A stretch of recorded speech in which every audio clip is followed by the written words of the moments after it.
Welcome to Virat classes. आज हम लोग रासायनिक बलगतिकी का सेकेंड पार्ट पढ़ेंगे और इसके पहले वाले वीडियो में हम लोगों ने पढ़ा है रासायनिक बलगतिकी क्या होता है।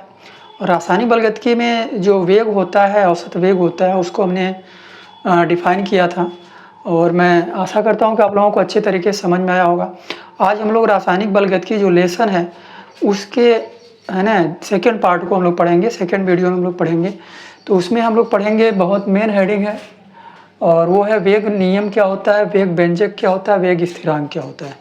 ठीक है, इन तीनों हेडिंग को मैं एक ही कॉन्सेप्ट में क्लियर करूँगा और मैं पूरे विश्वास के साथ बताता हूँ कि अगर आप लोग ध्यान से समझेंगे तो पूरी तरह से इसको समझ में भी आएगा और पूरे लेसन का बेस है जो मैं आज बताने जा रहा हूँ। इस पूरे लेसन का बेस है, बहुत ध्यानपूर्वक आप लोग ध्यान से समझिए। रासायनिक बलगतिकी में ये आपका नेक्स्ट हेडिंग है कि वेग नियम क्या होता है। वेग नियम का मतलब जैसे कोई रासायनिक अभिक्रिया में लिख देता हूँ कि माना कोई रासायनिक अभिक्रिया, ठीक है, यहाँ मैं लिख देता हूँ माना कोई रासायनिक अभिक्रिया में लेता हूँ, कोई रासायनिक अभिक्रिया, रासायनिक अभिक्रिया, कोई रासायनिक अभिक्रिया जो है ले लिया जाता है और रासायनिक अभिक्रिया आपका क्या है, A plus B gives out C plus D. ये कोई रासायनिक अभिक्रिया है और इसके बगल में ये कोई है ना, इसका गुणांक है समीकरण मिति गुणांक जिसको बोलते हैं। ये समीकरण मिति गुणांक ए बी सी डी ले लेते हैं।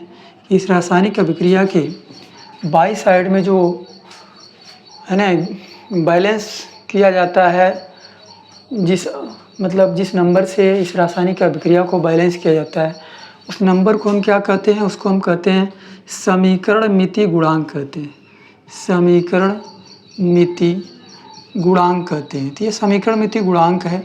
जैसे आप समझें N2 plus H2 gives out क्या होता है, NH3, है ना, ये होता है NH3, रिवर्सिबल NH3 होता है।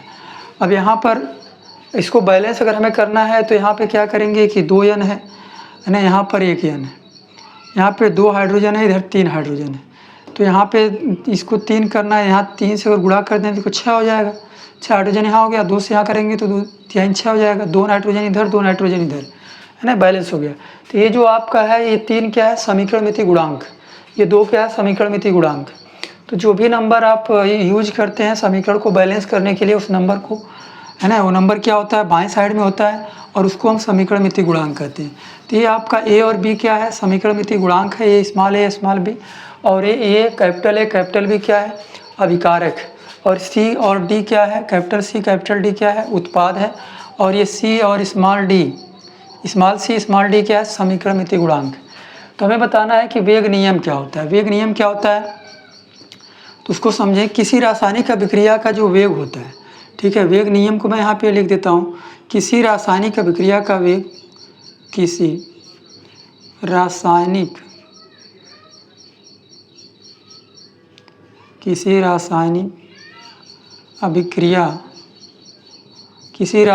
अभिक्रिया का वेग उसके अभिकारकों के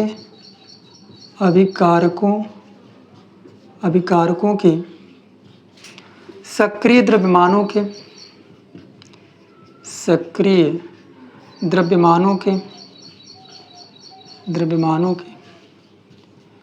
गुणनफल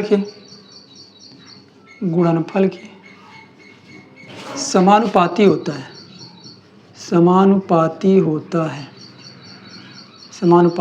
है। इसे वेग नियम कहते हैं,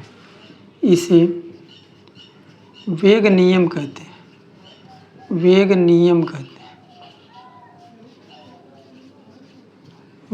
कहते हैं। ये 11 का टॉपिक है, वेग नियम। जो लोग 11th में पढ़े होंगे वेग नियम को, उनको क्लियर होगा कि वेग नियम क्या होता है।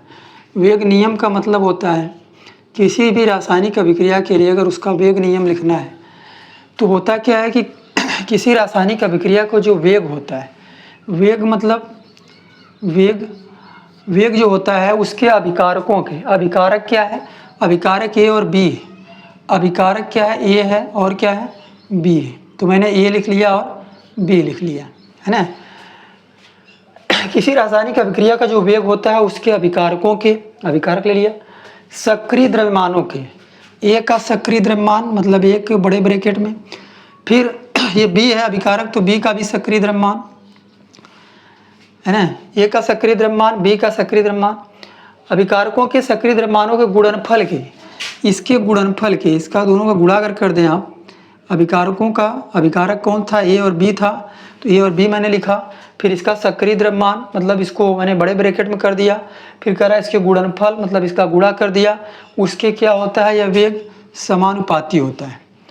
अभिकारकों के सक्रिय द्रव्यमानों के मतलब बड़े ब्रैकेट के गुणनफल के समानुपाती होता है, इसी को वेग नियम कहते हैं। तो यहाँ से अगर वेग हटाते हैं तो वेग बराबर आपको एक कांस्टेंट मिलता है, क्योंकि समानुपात कहीं भी लगता है उसको हटाया जाता है, सबको पता है। तो यहाँ पे हटाते हैं तो आता है के, और ये हो जाता है आपका ए का सांद्रता इंटू ये हो जाता है बी का सांद्रता, या फिर आप इसको कर सकते हैं सक्रिय द्रव्यमान। एक बात यहाँ पर याद रखिएगा, यहाँ जब वेग नियम लिखते हैं, किसी भी अभिक्रिया का वेग नियम लिखते हैं, तो अभिकारकों के सक्रिय द्रव्यमानों के, सक्रिय द्रव्यमान मतलब बड़ा ब्रैकेट, ये अभिकारक है उसका सक्रिय द्रव्यमान, बी अभिकारक है उसका सक्रिय द्रव्यमान, उसके गुणनफल के यह वेग समानुपाती होता है, यह वेग नियम हो गया। लेकिन यहाँ पे ए के पावर एक्स, यहाँ बी के पावर वाई लिखते हैं, और ए और बी क्या है, ए और बी है ना, ये जो एक्स और वाई क्या है, एक्स और वाई क्या है, ये ए और बी के बराबर हो भी सकता है और नहीं भी हो सकता है। मतलब आप कह सकते हैं एक्स तथा वाई, एक्स तथा वाई जो है, ठीक है, ये क्या है, ये समीकरण मिति गुणांक के बराबर हो भी सकता है। मतलब एक्स का मान ए हो सकता है और वाई का मान बी हो सकता है और नहीं भी हो सकता है, क्योंकि इसका मान प्रायोगिक तौर पर ज्ञात किया जाता है, प्रैक्टिकल के तौर पर ज्ञात किया जाता है। ठीक है, प्रैक्टिकली ज्ञात किया जाता है कि इस समीकरण के लिए ए का मान क्या होगा, है ना, ए का मान क्या होगा। कोई ज़रूरी नहीं है कि यहाँ पे अगर 2 लिखा है, 2 ए लिखा है तो 2 ही रहेगा। हो सकता है इसका वेग नियम लिखते समय इसका 2 न रह करके यहाँ 3 हो जाए, 1 हो जाए, इसलिए इसे प्रायोगिक तौर पर ज्ञात किया जाता है। इसलिए मैं डायरेक्टली यहाँ पे ए और बी नहीं लिख करके एक्स और वाई में लिख रहा हूँ। तो समझिए एक्स तथा वाई का जो मान है, का मान है ना, ए तथा बी के बराबर हो भी सकता है, ठीक है, हो भी सकता है और नहीं भी हो सकता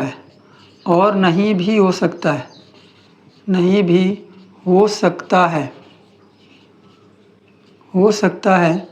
इन्हें प्रायोगिक तौर पर ज्ञात किया जाता है, इन्हें प्रायोगिक तौर पर ज्ञात किया जाता है, मतलब जो x और y का मान है, x का मान a भी हो सकता है, y का मान b भी हो सकता है, लेकिन कोई ज़रूरी नहीं है। अगर प्रैक्टिकली देखा जाता है तो उसके बराबर वो मान आता भी है और बराबर नहीं भी आता है। ठीक है, तो आप समझ सकते हैं कि जो वेग नियम होता क्या है। किसी भी रासायनिक अभिक्रिया का अगर वेग नियम आप लिखना है तो रासायनिक अभिक्रिया का जो वेग होता है उसके अभिकारकों की, जो उसके अभिकारक है उसके अभिकारकों के सक्रिय द्रव्यमानों के, दोनों जो अभिकारक ए और बी हैं उसका सक्रिय द्रव्यमान ले लेंगे। ठीक है, किसी रासायनिक अभिक्रिया का जो वेग होता है उसके अभिकारक मतलब ए हो गया, अभिकारक मतलब बी हो गया, इसका सक्रिय द्रव्यमान, इसके गुणा के यह वेग क्या होता है, समानुपाती होता है। इसी को हम वेग नियम कहते हैं। लेकिन ए और बी के बगल में जो आपका ये समीकरण मिति गुणांक है, ए और बी हो भी सकता है, ए के बगल में ए हो सकता है, बी के बगल में बी वाला पावर में जा सकता है, लेकिन ज़रूरी नहीं है। यहाँ पर इसका मान बदल भी सकता है, इसलिए एक्स और वाई में लिख रहा हूँ। मतलब एक्स और वाई का मान ए और बी हो भी सकता है, एक्स का मान ए हो सकता है, वाई का मान बी हो सकता है, लेकिन ज़रूरी नहीं है प्रायोगिक तौर पे जब हम हर समीकरण के लिए निकालते हैं तो पता चलता है किसी किसी का मान a और b के बराबर नहीं, कुछ और आता है। ठीक है, तो ये बातें आप समझिएगा। किसी रासायनिक अभिक्रिया का वेग उसके अभिकारकों के सक्रिय द्रव्यमानों के गुणनफल के समानुपाती होता है, यह वेग नियम हो गया। अब यहाँ से समानुपात हटाते हैं तो यहाँ से कांस्टेंट क्या आता है, कांस्टेंट आता है k, और ये हो गया आपका a की सांद्रता या a का सक्रिय द्रव्यमान पावर x और b का सक्रिय द्रव्यमान, ठीक है, पावर y। ठीक है, अब यहाँ पे आप बोलेंगे सर समानुपात हटाए हैं तो कांस्टेंट क्या आया, तो k क्या है, k एक स्थिरांक है जिसे वेग स्थिरांक कहते हैं।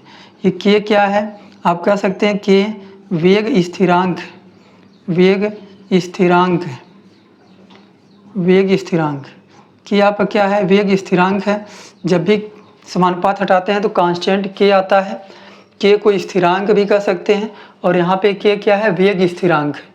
और फिर इसके बाद ये जो आपको मिला है ये क्या है, वेग व्यंजक।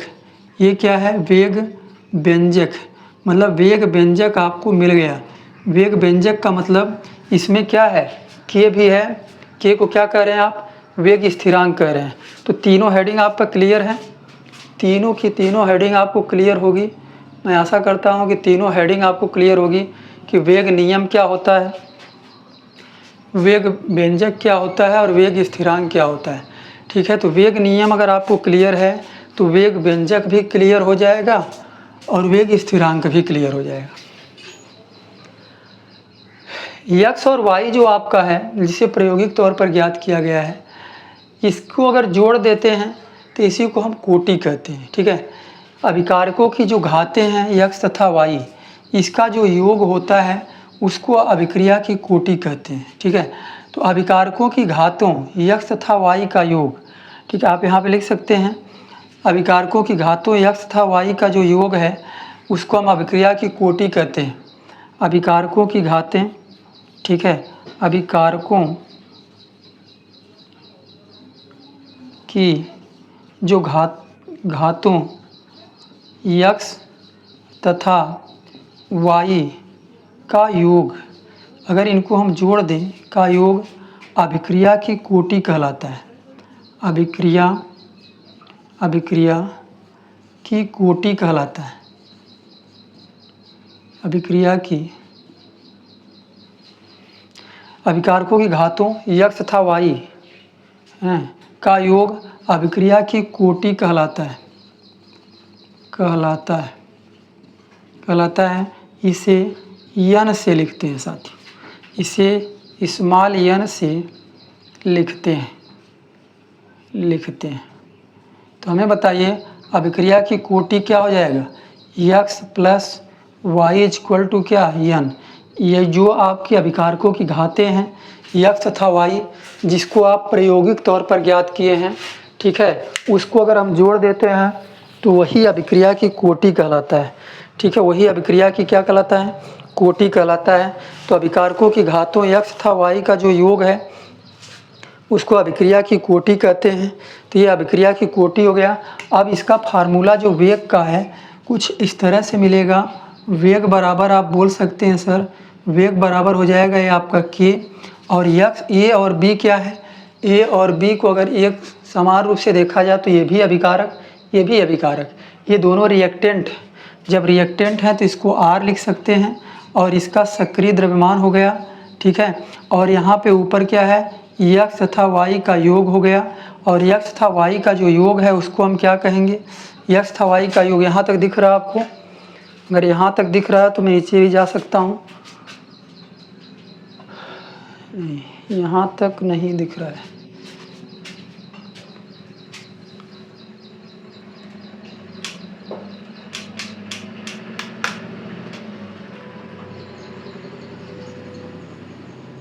चलिए, x तथा y का जो योग है उसको अभिक्रिया की कोटि कहते हैं।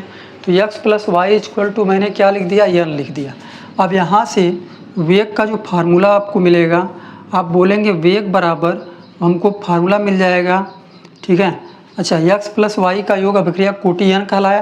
तो यहाँ पे आप क्या लिखो, वेग बराबर k और ए और बी एक तरह से रिएक्टेंट है, अभिकारक है। तो अभिकारक है तो रिएक्टेंट को क्या लिखेंगे, आर लिखेंगे। तो ये हो गया आर की सांद्रता, और एक्स और वाई क्या किया मैंने, जोड़ दिया। तो एक्स और वाई को जोड़ करके क्या लिखेंगे, एक्स प्लस वाई को क्या लिखेंगे, यन लिखेंगे। यन क्या है, अभिक्रिया की कोटि है। तो वेग बराबर के आर की सांद्रता पावर क्या मिल गया, यन। यही आपका वेग का दूसरा फार्मूला मिला। इसके पहले वेग के दो फार्मूले मिले हैं, अभिकारक के लिए भी, उत्पाद के लिए भी, लेकिन ये तीसरा फार्मूला मिला वेग का। बहुत ज़रूरी है ये फार्मूला, आप सभी लोगों को तैयार भी करना होगा। वेग बराबर के आर की सांद्रता पावर यन, आर की सांद्रता पावर यन। ठीक है, तो यहाँ तक क्लियर है। के क्या है, के वेग स्थिरांक है। ठीक है, और ये आपका आर क्या है, रिएक्टेंट है, अभिकारक है। बड़ा ब्रैकेट को क्या पढ़ेंगे, सांद्रता पढ़ेंगे, और यन क्या, अभिक्रिया की कोटि। तो वेग बराबर आपको मिला के आर की सांद्रता पावर यन। ठीक है, यहाँ तक क्लियर हो गया हो तो मैं आगे बढ़ूँ। वेग स्थिरांक के का मान अगर आपको निकालना है, चलिए अभिक्रिया की कोटि का अगर आपको परिभाषा लिखना है तो क्या लिखेंगे, वेग नियम हो चाहे वेग व्यंजक हो, वेग नियम या वेग व्यंजक में अभिकारकों की जो घातों का योग होता है, जिसे प्रायोगिक तौर पर ज्ञात किया गया है, उसके योग को हम अभिक्रिया की कोटि कहते हैं। ठीक है, वेग नियम या वेग व्यंजक में अभिकारकों के घातों का योग जिन्हें प्रायोगिक तौर पर ज्ञात किया गया है, अभिक्रिया की कोटि कहलाता है। तो अभिक्रिया की कोटि का आप डेफिनेशन भी लिख लें। अभिक्रिया की कोटि क्या होता है, यहाँ तक क्लियर है। एक बार फिर से मैं इसको आपको रिवीजन करता हूँ, समझिएगा।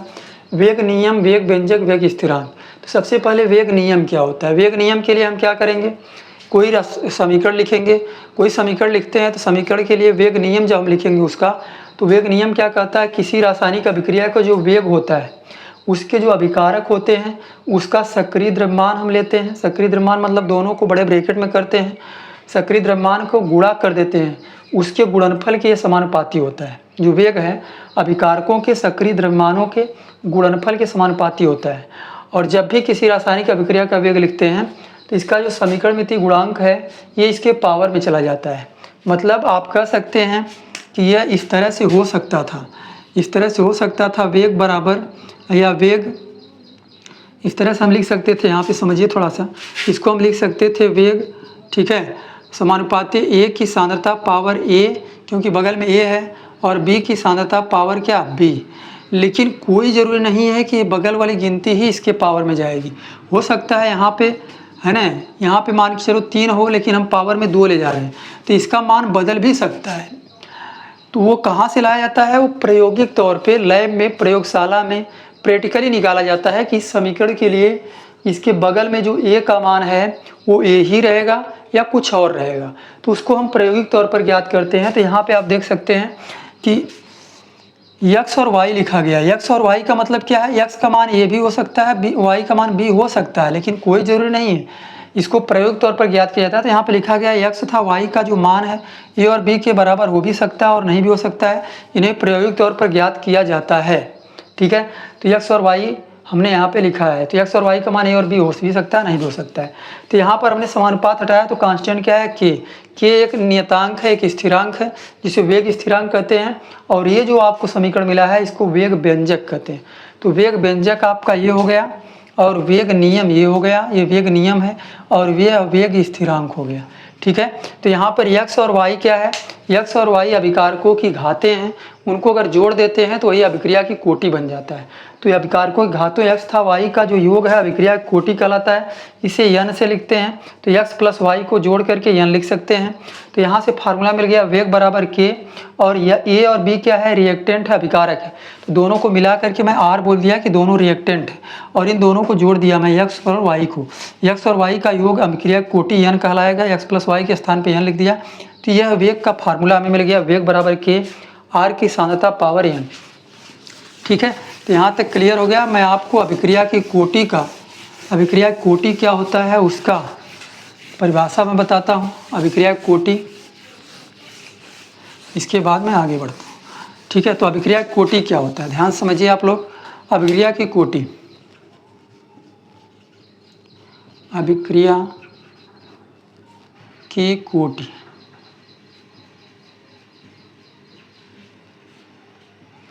अभिक्रिया कोटि, वेग व्यंजक, वेग नियम, वेग नियम या वेग व्यंजक में, वेग व्यंजक में, वेग व्यंजक में अभिकारकों की घातों का योग, अभिकारकों की जो घातें, अभिकारकों की घातों का योग, वेग नियम या वेग व्यंजक में अभिकारकों की घातों का योग जिन्हें प्रायोगिक तौर पर ज्ञात किया जाता है,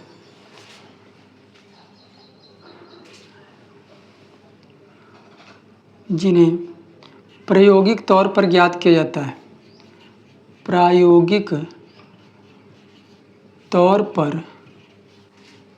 पर ज्ञात किया जाता है, ज्ञात किया जाता है, ज्ञात किया जाता है, अभिक्रिया की कोटि कहलाता है, अभिक्रिया की कोटि कहलाता है, कोटि कहलाता है, अभिक्रिया की कोटि कहलाता है। इसे यन से लिखते हैं, इसे यन से लिखते हैं, मतलब आप यहाँ पे क्या पढ़ें कि a प्लस बी स्मॉल है या x plus Y, X plus Y equal to क्या N, X plus Y equal to N. अभिकारकों की घातें क्या है, x और y है, उसका योग अभिक्रिया की कोटि कहलाता है। और आपको क्या मिला, आपको मिला वेग बराबर k, है ना, a की सांद्रता पावर x और b की सांद्रता पावर y, और इन दोनों को जोड़ दिया गया तो यहाँ वेग बराबर ये हो गया आपका k, a और b क्या है, r है, रिएक्टेंट है, और इन दोनों को जोड़ दिया गया x प्लस वाई, तो x प्लस वाई के स्थान पे आपको क्या मिल गया k, और ये x प्लस वाई के प्लेस पे क्या लिखेंगे, n लिखेंगे। n क्या है, व्हाट इज n, n अभिक्रिया की क्या है, कोटि, n अभिक्रिया की कोटि। तो ये फार्मूला आपको यहाँ से मिला, वेग का काफ़ी मेन फार्मूला है, इसको आप लोगों को क्लियर करना होगा कि वेग बराबर, ये तीसरा फार्मूला हमको मिला। इसके पहले भी वेग का फार्मूला मिला था अभिकारक के लिए, उत्पाद के लिए, लेकिन ये तीसरा फार्मूला मिला अभिक्रिया की कोटि को लेकर के कि n इसमें होता है वेग बराबर r की सांद्रता पावर n, वेग बराबर k r की सांद्रता पावर n। ठीक है, यहाँ तक क्लियर हुआ कि ये फार्मूला कैसे मिला आपको।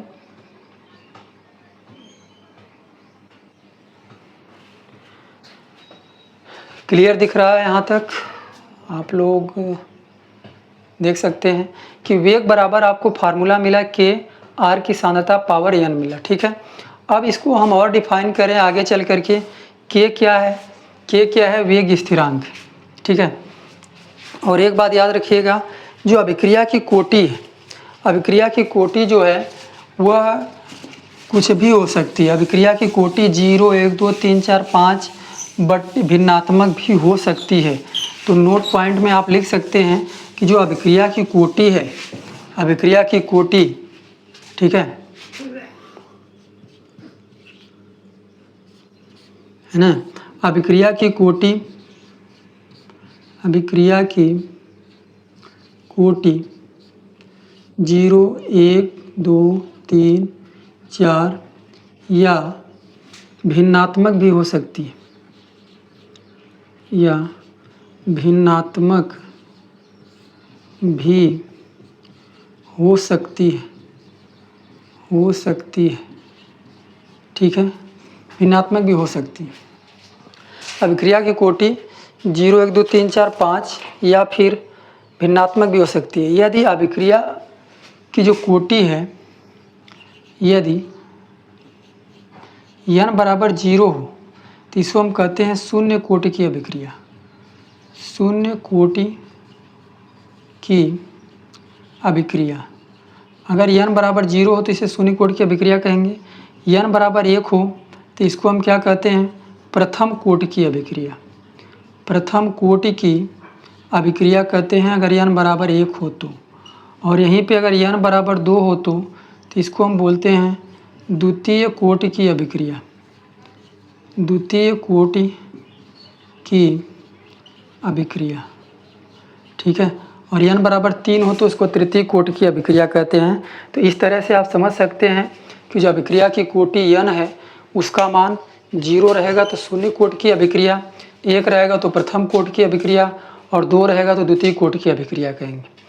अब शून्य कोटि की अभिक्रिया हो या प्रथम कोटि की अभिक्रिया हो या द्वितीय कोटि की अभिक्रिया हो, उसके लिए अगर आपसे पूछा जाए कि वेग स्थिरांक बताइए, उसकी इकाई बताइए, तो वेग स्थिरांक की गणना आप कैसे करेंगे। वेग स्थिरांक की इकाई का मान अगर आपको निकालना होगा तो आप कैसे निकालेंगे वेग स्थिरांक के का मान। तो यहाँ तक पहले क्लियर कर लें, वेग नियम, वेग व्यंजक, वेग स्थिरांक। वेग नियम, अभी कोई भी रासायनिक अभिक्रिया हो उसका अगर वेग नियम आप लिख रहे हैं तो उसका वेग उसके अभिकारकों के सक्रिय द्रव्यमानों के गुणनफल के समानुपाती होगा, ठीक है। वेग नियम जो होता है वो उसके अभिकारकों के सक्रिय द्रव्यमानों गुणनफल के समानुपाती होता है। समानुपात हटाते हैं, कांस्टेंट के आता है, के को वेग स्थिरांक कहते हैं और वो जो व्यंजक मिलता है उस पूरे व्यंजक को वेग व्यंजक कहते हैं। अब वहाँ पे जो अभिकारकों की घातें x और y लिया गया है वह a और b के बराबर हो भी सकता है, नहीं भी हो सकता है, उसको प्रैक्टिकली ज्ञात किया जाता है। लेकिन उसी x और y को अगर जोड़ दिया जाता है तो अभिक्रिया की कोटि बन जाता है, उसको n कहते हैं। तो यहाँ तक क्लियर है। अब हम आगे चलते हैं। यहाँ तक अगर आपको क्लियर हो गया है तो हम वेग स्थिरांक की बात करेंगे। वेग स्थिरांक की हम इकाई निकालेंगे, वेग स्थिरांक का मात्रक निकालेंगे, प्रथम कोटि के लिए, शून्य कोटि के लिए, ठीक है, द्वितीय कोटि के लिए, सबके लिए निकालेंगे। तो वेग स्थिरांक की इकाई, वेग स्थिरांक की इकाई कैसे निकालते हैं। वेग स्थिरांक की इकाई, वेग स्थिरांक की इकाई देखिए कैसे निकालें। अब वेग स्थिरांक की इकाई प्रथम कोटि के लिए हम निकालें, देखिए वेग बराबर आपको मिला क्या, वेग बराबर आपको मिला k और r की सांद्रता पावर n मिला। तो यहाँ से आप k का मान अगर आप निकालें तो k बराबर हो जाएगा वेग अपान क्या, r की सांद्रता पावर n, यही मिलेगा। k बराबर आपको इसको इधर भेज देंगे तो ये मिलेगा, ठीक है। अब ये जो फार्मूला मिला है इसी फार्मूले पे हम वेग स्थिरांक k का, है ना, वेग स्थिरांक क्या होता है, वेग स्थिरांक को क्या कहते हैं, k कहते हैं। वेग स्थिरांक k का हम इकाई निकालेंगे, शून्य कोटि के लिए भी निकालेंगे, प्रथम कोटि के लिए भी निकालेंगे और द्वितीय कोटि के लिए भी निकालेंगे। तो यहाँ पर शून्य कोटि के लिए, शून्य कोटि के लिए, शून्य कोटि के लिए देखिए, शून्य कोटि के लिए यहाँ पर क्या लिखेंगे, n बराबर 0, n बराबर 0, n का मान 0 लिखते हैं। n का मान जब 0 लिखेंगे तो यहाँ से k बराबर क्या मिल जाएगा, ये मिल जाएगा आपको वेग अपान r की सांद्रता पावर क्या आ जाएगा 0, n के प्लेस पे क्या लिखेंगे 0। जब n के प्लेस पे 0 लिखेंगे, है ना, तो यहाँ से आपको k का मान क्या मिल जाएगा, k का मान मिल जाएगा वेग, है ना, वेग मिल जाएगा। और यहाँ पर किसी के पावर 0, इसका मान क्या होता है 1 होता है। तो वेग का अगर मात्रक लिखें तो वेग का मात्रक क्या होता है, सांद्रता, सांद्रता अपान समय, सांद्रता अपान समय, ये होता है वेग का मात्रक, सांद्रता अपान समय। अब यहाँ पे अगर सांद्रता को तोड़ें तो सांद्रता का मात्रक जो होता है सांद्रता का, वो होता है मोल प्रति लीटर, मोल प्रति लीटर, मोल प्रति लीटर होता है। और ये समय पहले से, समय का मात्रक क्या होता है सेकंड होता है। तो यहाँ से अगर इसका मात्रक हम बताएं, इसकी इकाई बताएं शून्य कोटि के लिए, तो हमको क्या मिलेगा, हमको मिलेगा k बराबर मोल, मोल मतलब हो गया MOL, और ये लीटर हो गया, लीटर के पावर 1 है, ऊपर जाकर के माइनस होने जाएगा, और सेकंड के पावर 1 है, ये भी ऊपर जाकर क्या हो जाएगा माइनस होने जाएगा। तो ये आपका मात्रक हो गया शून्य कोटि के लिए, k का मात्रक, k का इकाई mole litre inverse second inverse, ठीक है, mole litre inverse second inverse आपका शून्य कोटि के लिए हो गया। इकाई k का, k की वैल्यू क्या होता है, ठीक है। यहाँ पे एक चीज़ याद रखिएगा, वेग का जो मात्रक होता है वो सांद्रता अपान समय होता है। n बराबर 0 रखा गया तो n के प्लेस पे 0 रख दिया गया, तो r का के ऊपर जब 0 तो इसका वैल्यू क्या हो जाएगा 1 हो जाएगा, ठीक है। r क्या सांद्रता है, जब इसके मान ही 0 तो काम खत्म, इसका मान वैल्यू 1 हो गया। लेकिन बचा क्या वेग, वेग का जो मात्रक होता है सांद्रता अपान समय होता है, और सांद्रता का जो मात्रक होता है या वेग का जो फार्मूला होता है वो सांद्रता बटे समय होता है। वेग का फार्मूला सांद्रता अपान समय होता है, लेकिन सांद्रता का जो मात्रक होता है वो मोल प्रति लीटर होता है, और ये समय का मात्रक हो गया सेकंड। तो ये लीटर को मैंने ऊपर ले गया तो -1 हो गया, सेकंड को ऊपर ले गया तो -1 हो गया, नीचे क्या है +1 है। तो हो गया मोल ऊपर मोल है, लीटर पावर 1 है तो -1, और सेकंड पावर 1 है तो सेकंड पावर -1 हो गया। तो mole litre inverse second inverse आपका ये क्या हो गया, ये आपका इकाई हो गई किसके लिए, शून्य कोटि की अभिक्रिया के लिए इकाई। अगर आपसे पूछा जाए तो आप क्या बोलेंगे, mole litre inverse second inverse. ठीक है, अब इसी तरह से हम प्रथम कोटि के लिए भी निकालेंगे। ठीक है, प्रथम कोटि के लिए भी निकालेंगे। तो प्रथम कोटि के लिए देखिए, चलिए प्रथम कोटि के लिए, प्रथम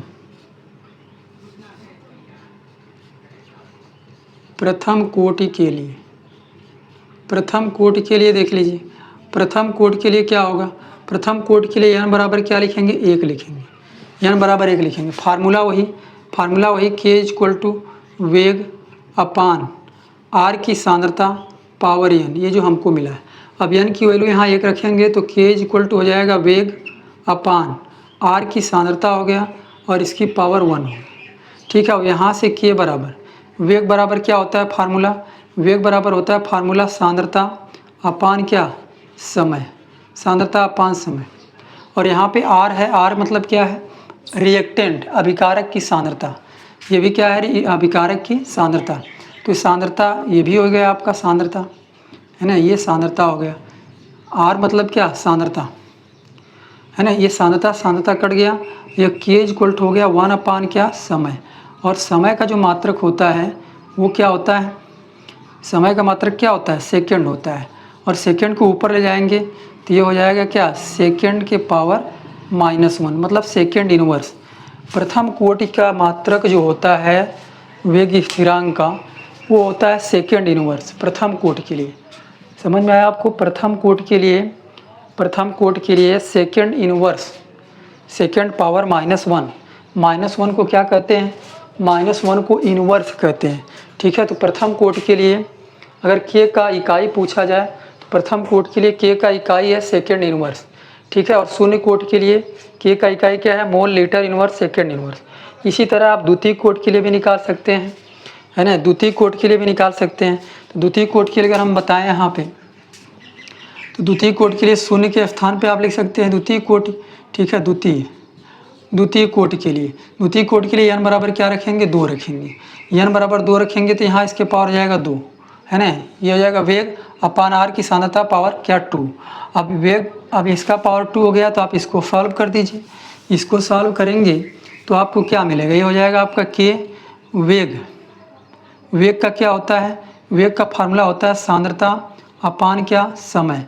तो वेग का हो गया सांद्रता अपान समय, और इसको अगर हम जो है अपोजिट करें तो हो जाएगा 1 अपान r के पावर 2, है ना।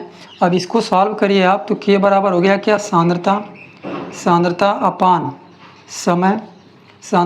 समय और इंटू 1 अपान r क्या है, r भी क्या है, सांद्रता है, r भी सांद्रता है, तो इसके पावर कितना है, 2 है। एक ठो कट जाएगा तो यहाँ से k बराबर मिलेगा 1 अपान समय और इंटू क्या मिलेगा, इंटू मिलेगा सांद्रता, अब इसको सॉल्व करिए तो यहाँ से k बराबर क्या मिलेगा, ये हो जाएगा 1 अपान समय का क्या हो जाएगा, समय का हो जाएगा आपका सेकंड, और यहाँ सांद्रता करेंगे तो हो जाएगा आपका मोल प्रति लीटर, सांद्रता का मोल प्रति लीटर। अब ये लीटर ऊपर चला जाएगा तो k = हो जाएगा लीटर, ऊपर हो गया लीटर अपान, ये हो गया सेकंड, और ये हो गया इंटू क्या, इंटू हो गया मोल। अब ये हो जाएगा k = लीटर, सेकंड को ऊपर ले जाएंगे तो हो जाएगा सेकंड पावर -1, और हो जाएगा मोल के पावर क्या, -1। ठीक है, तो litre second inverse mole inverse, ये किसका जो है इकाई है, वेग स्थिरांक k की इकाई है, लेकिन किसके लिए, द्वितीय कोटि के लिए। n = 2 के लिए जो यूनिट होगा वो होगा litre second inverse mole inverse. ठीक है, litre second inverse mole inverse, यहाँ तक कन्फर्म है आप सभी लोगों को, litre second inverse mole inverse, और n = 2 द्वितीय कोटि के लिए। तो इस तरह से आप क्या निकाल लेंगे, यूनिट निकालेंगे, इकाई निकालेंगे। k क्या है, वेग स्थिरांक है, अलग अलग कोटि के लिए अलग अलग इकाई आप निकाल सकते हैं के का, कि के इक्वल टू वेग अपान आर की सांद्रता पावर एन, है ना। के इक्वल टू वेग अपान आर की सांद्रता पावर एन। तो ये फार्मूला बहुत बेहद ज़रूरी है, आपको कुछ याद हो या ना हो, लेकिन अब तक जो मैं आपको पढ़ाया हूँ उसमें से 3 चीज़ें आप ज़रूर याद रखिएगा। वो कौन कौन सी, ध्यान समझिए। मैं यहाँ पे लिख देता हूँ। वेग का जितना फार्मूला मिला है आपको, वेग का फार्मूला मिला है पहला, वेग बराबर माइनस डेल्टा आर की सांद्रता अपान डेल्टा टी, पहला फार्मूला। फिर वहीं वेग का दूसरा, डेल्टा पी की सांद्रता अपान डेल्टा टी। और आज मिला है जो वेग बराबर काफ़ी मेन फार्मूला, के और आर की सांद्रता पावर एन। तो ये 3 फार्मूले आपको मिले हैं वेग का, और ये तीनों फार्मूले के माध्यम से मैं आगे आप लोगों को बताऊंगा कि डेरिवेशन कैसे करेंगे। सभी मतलब जितने भी डेरिवेशंस हैं इस लेसन में, सारे डेरिवेशन हम कैसे करेंगे, ठीक है। तो यहाँ तक आप क्लियर कर लीजिए अपने टॉपिक को। वेग नियम, वेग व्यंजक, वेग स्थिरांक, और वेग स्थिरांक की इकाई कैसे निकालते हैं शून्य कोटि के लिए, प्रथम कोटि के लिए और द्वितीय कोटि के लिए। यहाँ से इकाई निकालना आप सीख लें, कैसे इकाई निकाला जाता है, मात्रक कैसे निकाला जाता है। फिर इसके बाद आगे हम नेक्स्ट वीडियो में आप लोगों को डेरिवेशन बताएंगे। काफ़ी एग्जाम के